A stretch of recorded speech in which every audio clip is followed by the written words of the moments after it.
যুদ্ধবিরতির মধ্যে গাজা ও অধিকৃত পশ্চিম তীরে অভিযান চালিয়ে যাচ্ছে ইসরায়েলি বাহিনী। অধিকৃত পশ্চিম তীরের হেব্রন এলাকায় ইসরায়েলি বসতি স্থাপনকারীদের হামলায় বেশ কয়েকজন আহত হয়েছেন। স্থানীয় বাসিন্দাদের এলাকা ছাড়তে বাধ্য করার লক্ষ্যে দীর্ঘদিন ধরেই সেখানে ধারাবাহিক হামলা চালিয়ে আসছে বসতি স্থাপনকারীরা। অন্যদিকে উত্তর গাজার কামাল ও আদওয়ান হাসপাতালে ইসরায়েলি কোয়াডকপ্টার ড্রোন থেকে বিস্ফোরক নিষ্ফোরণে কয়েকজন হাসপাতাল কর্মী আহত হয়েছেন।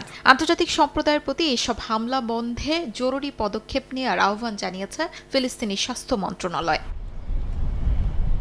গাজার পৃথক হামলায় হামাসের 2 কমান্ডার নিহতের দাবি করেছে ইসরায়েলি বাহিনী। তবে এ বিষয়ে এখনও কোনো আনুষ্ঠানিক প্রতিক্রিয়া জানায়নি হামাস। একই সঙ্গে অধিকৃত পশ্চিম তীরের বিভিন্ন এলাকায় অভিযান চালিয়ে আরও কয়েকজন ফিলিস্তিনিকে আটক করেছে ইসরায়েলি বাহিনী। বেথলেহেমের পূর্বাঞ্চলের বেশ কয়েকটি অঞ্চলে শরণার্থী শিবিরে তল্লাশি ও অভিযানের খবরও পাওয়া গেছে।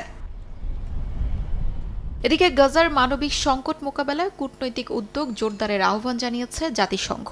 নিউ ইয়র্কে নিয়মিত সংবাদ সম্মেলনে মহাসচিবের মুখপাত্র স্টিফেন দুজারিক বলেন, গাজার সংকট এখন শুধু একটি আঞ্চলিক ইস্যু নয়, বরং বৈশ্বিক স্থিতিশীলতার জন্য বড় হুমকি। তিনি জানান, গাজার দক্ষিণাঞ্চলের খান ইউনিসে বাস্তুচ্যুতদের একটি শিবির ভার্চুয়ালি পরিদর্শনের সুযোগ পেয়েছেন বিভিন্ন দেশের কূটনীতিকরা, যাতে তারা মাঠ পর্যায়ে মানবিক বাস্তবতা সরাসরি দেখতে পারেন।